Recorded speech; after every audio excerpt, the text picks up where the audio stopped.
This is PSN Newsrun, streaming exclusively on YouTube. Our top stories: Nigeria rejects Venezuelan immigrants, cites security threat challenge, and on sports, LeBron James makes history as NBA greatest player of all time, surpassing Jordan.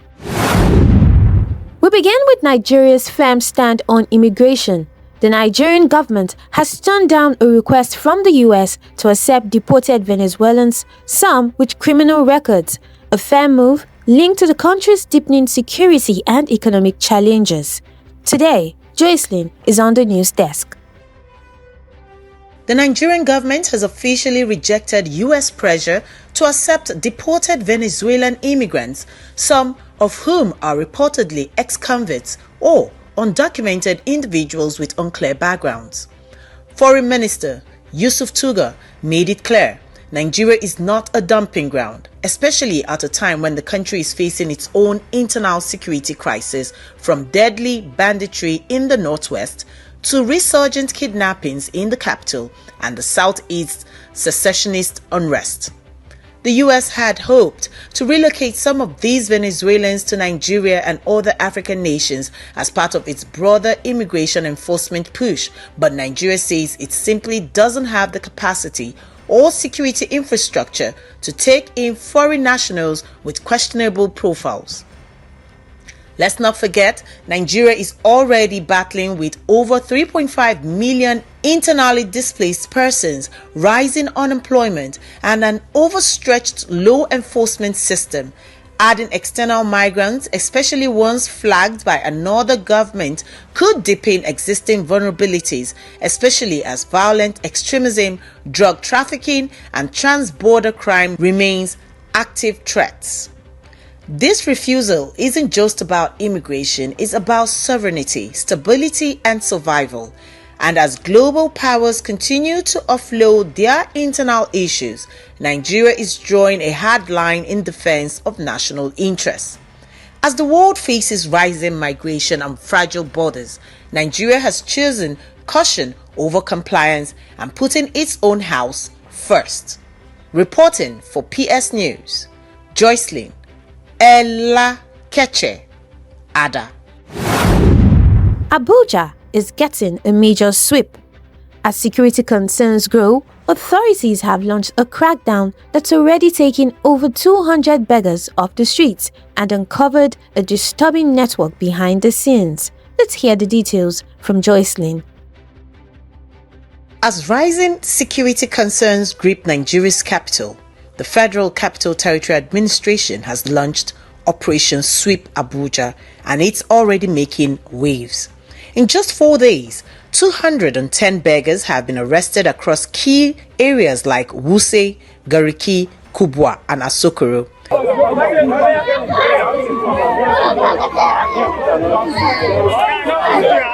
That's according to the FCTA's Acting Director of Social Welfare, Gloria Onwuka, who says this clampdown is part of Minister Nyesom Wike's directive to restore order and tackle criminal activity in the FCT.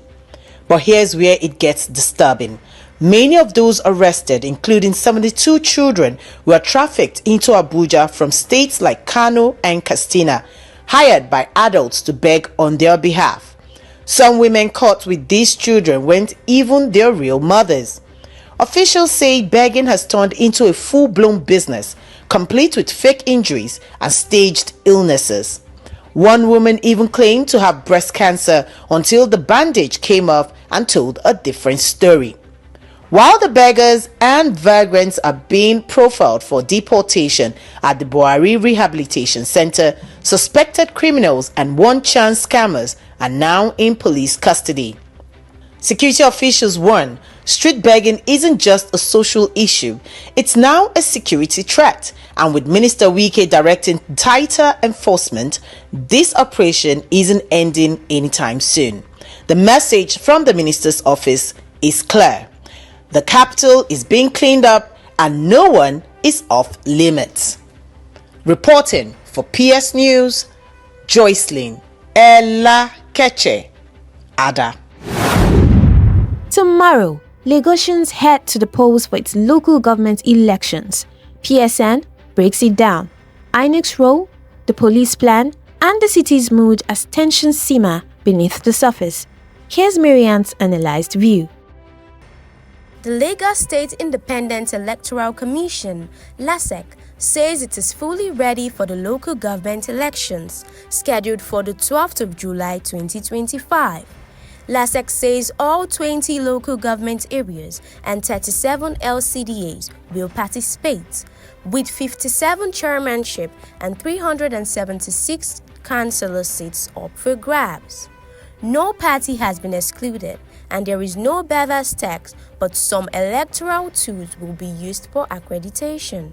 They urge voters to come out and vote peacefully. Meanwhile, the Lagos State Police Command is going all in, deploying officials across 13,325 polling units with a show of force. They've imposed a full vernacular movement restriction from 6 a.m. to 3 p.m. to secure the process, allowing only medicals, election officials, observers, and the media through. The Commissioner of Police Lagos State Commander Olumdare Moshood Jimoh warns that any troublemaker will be swiftly arrested and prosecuted. In the part of the cities, officials and residents are caught between hope and tension. For many, this is a litmus test of grassroots democracy, a chance to shape local governance on health, education, and roads. But high security presence and restricted movements have fired up nerves with concerns over accessibility and possible intimidation. One thing is clear: tomorrow's vote could define not only who governs the world, but whether democracy holds ground at the grassroots. Tomorrow, Lagos votes under heavy watch, high stake, and hope for real change. Will the process strengthen citizens' trust, or will restrictions and tensions overshadow civic duties? Marianne Awia, PS News. The Anglican Church is on the brink of a major transformation. Faced with widening global rift, it may soon replace centuries of tradition with shared leadership to preserve unity. Joycelyn analyzed this religious transformation for us.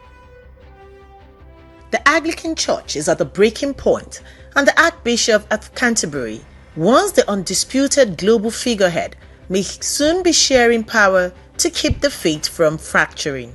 For centuries, the Archbishop who crowns British monarchs has also symbolized unity for over 85 million Anglicans across 165 countries. But that role, rooted in empire and tradition, is no longer holding the church together. The trigger? Deep division over women's ordination and LGBTQ+ inclusion.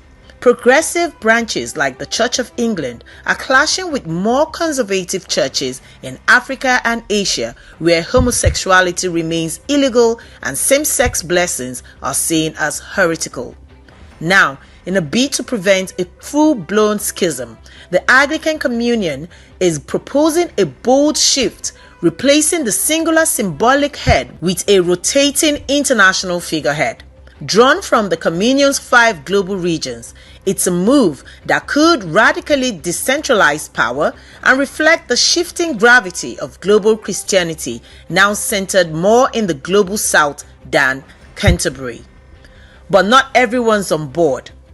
GAFCON, a powerful conservative bloc claiming to present 85% of Anglicans, has flat out rejected the reforms, insisting they are the true communion and it's the progressive churches that should leave. With the position of Archbishop still vacant and no candidate able to unite the church on sexuality, the crisis is more than symbolic, it's existential. The takeaway? The Anglican Communion is in a theological and cultural tug of war, and what happens next could redefine one of the world's oldest Christian institutions. Reporting for PS News, I'm Joycelyn Elakeche Ada.